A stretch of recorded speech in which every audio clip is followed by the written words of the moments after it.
Our shout out tonight for the investigative reporter at a Minnesota TV station who, with his team, broke new ground on the scourge of sex trafficking and how the state's judges were often going easy on the men enslaving teenage girls as prostitutes. Hi, everyone, and welcome to U.S. Bank Stadium in downtown Minneapolis and to the Bowl of North and Super Bowl 52. This investigation started because we had a Super Bowl here in Minnesota in 2018, and with that Super Bowl, there was a lot of talk about sex trafficking. So our investigative unit really wanted to go deeper on this subject. A.J. Legault and his team at Care 11 TV in Minneapolis, St. Paul soon uncovered a shocking reality that had remained well hidden.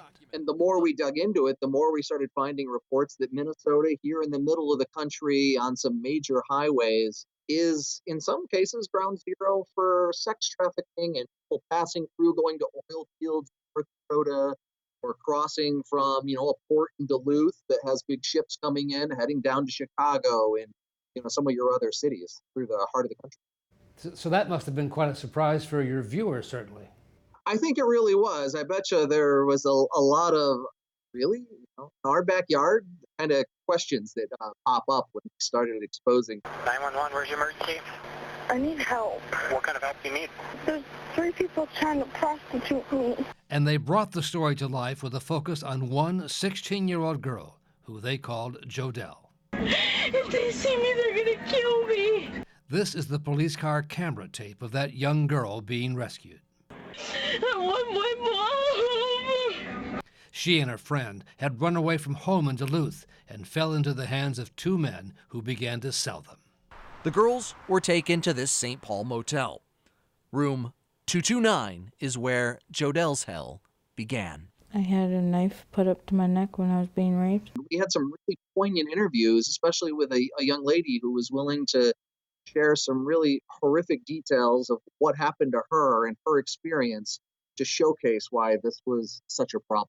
And how did you get those incredible police tapes of her as she was expressing her fear of what was going on? Really, that took more work than just about anything else in this investigation because the police were understandably loath to release those. Eventually, ended up working with the victims, and she allowed us to share them. And in some of the other police videos, it was really just identifying key cases that had, made headlines across the state, in the months and years prior, but hadn't really been delved into with a really serious spotlight. But what took this investigative reporting to a higher level was what Legault and his team discovered in area courts once the men responsible were brought to justice. Huge numbers, able to avoid what was supposed to be a mandatory financial fine, with the money used to help victims. When we analyzed 7 years of statewide court data, we found from 2011 to 2017 there were 196 traffickers sentenced, but 118 of them, 60%, had no prostitution assessment imposed. And the more we kept pulling that string, initially we found, okay, judges aren't imposing these fines that are supposed to be mandatory and shortchanging victims of sex trafficking. Well, then we flipped it on its head and we said, okay, what's happening with the money when judges actually do impose it? And when we did that, we found that the money that was by law supposed to be going for very specific things, taking care of victims, police and prosecutors, just for training, handle these cases.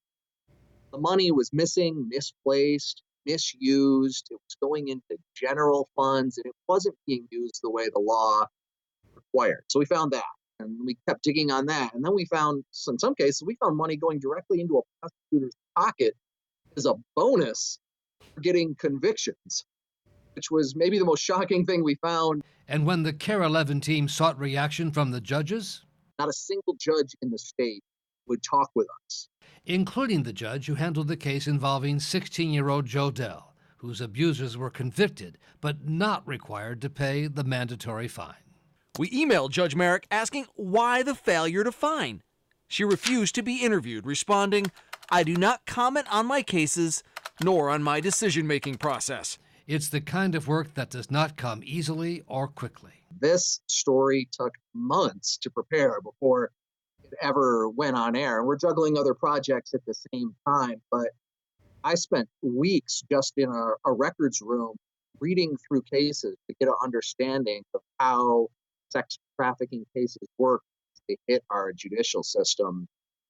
Our unit has myself, it has producer Steve Eckert, who I know you know from his Dateline days. What do you say to those stations that aren't doing this kind of work with that kind of investment and backing? You need to give your crews time to do this kind of journalism because this is what our job is. It's to hold people accountable. It's to shine a light in places that you're not going to be able to in a day.